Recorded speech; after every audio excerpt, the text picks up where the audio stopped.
আসসালামু আলাইকুম সবাইকে। আশা করি সবাই ভালো আছেন। আচ্ছা, আজকে আপনাদের একটা জিনিস শিখাই, সেটা হলো উম, যখন আপনারা মার্কেটে ১০ টা মনে করেন যে ১০ টা নিয়ম শিখছেন। মানে এই ১০ টা নিয়ম যদি মার্কেটে কখনো দেখেন, তখন আমরা ট্রেড নিব। ধরেন সাপোজ ৫ টা শিখছেন। আচ্ছা। এখন মনে করেন ১ নাম্বার নিয়মে আপনি একটা ট্রেড নিছেন। সাপোজ ওইটা লস গেল।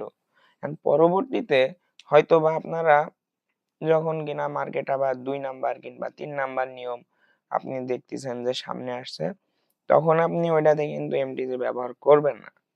মানে যারা হচ্ছে বিগিনার আছেন, সেই অবস্থায় এমটিজি ব্যবহার করবেন না সেই সময়। যদি কিনা আবার কোনো সময় ওই সেই যেই ১ নাম্বার রুলস এ আপনি লস করেছেন, ওইটাই যদি কোনোভাবে মার্কেটে আবার দেখতে পান, তখন আপনি হচ্ছে ওইটাতে হচ্ছে এমটিজি ট্রেড নিবেন। আচ্ছা, কেন নেবেন? মনে করেন যে আপনি ৫ ওয়াক্ত নামাজের ফজরেরটা কিন্তু ভাই হচ্ছে জোহরে পড়তে পারবেন না। হয়তোবা কাজা পড়বেন। হ্যাঁ, আরেকটা বিষয় আছে যে আল্লাহ কিন্তু আপনাকে মাফ করে দিতে পারে। কিন্তু মার্কেট আপনাকে কিন্তু মাফ করবে না। এটা মাথায় রাখবেন।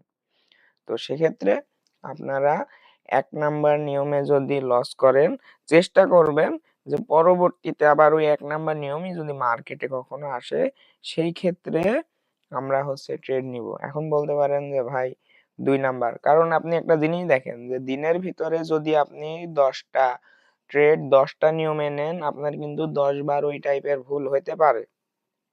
একটা নিয়মেও যদি একবার কইরেও মনে করেন যে আপনাকে লস দেয়, তারপরেও কিন্তু ১০ বার আপনার লস নিতে হবে।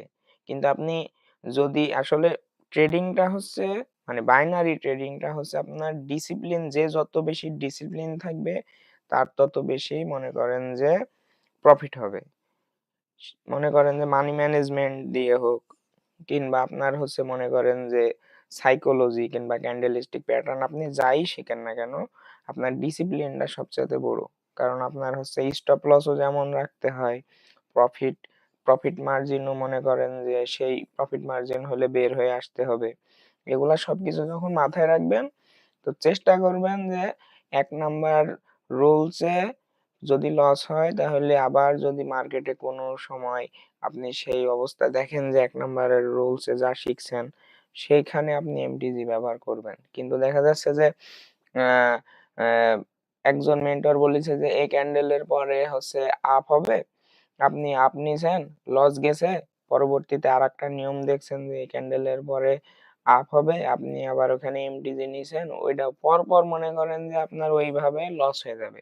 তো আপনারা যেহেতু নতুন, সেক্ষেত্রে চেষ্টা করবেন যে যদি এই যে মনে করেন যে আপনাকে একটা জিনিস বুঝাই, যে এই যে এইটার পরে মনে করেন যে ডাউন হবে, আপনি হচ্ছে ডাউনে নিছেন, হয়নি।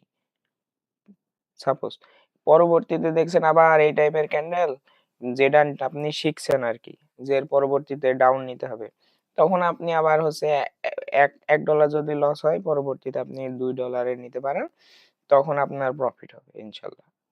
বুঝতে পারছেন? কারণ একই নিয়ম মার্কেট মানে হচ্ছে একের অধিকবার, একের অধিক কি মনে করেন যে একসময় না একসময় দিবে। কিন্তু আপনার ১০ টা নিয়মে ১০ বার ভুল হইতেই পারে ভাই।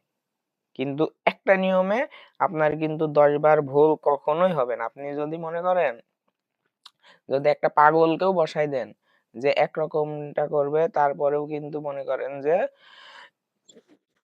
সে লস করবে না। আশা করি সবাই বুঝতে পারছেন। সবাই ভালো থাকবেন। আমার একটু ঠান্ডা লাগছে। সবাই আমার জন্য দোয়া করবেন। টেলিগ্রামে যুক্ত হয়ে থাকবেন। আল্লাহ হাফেজ।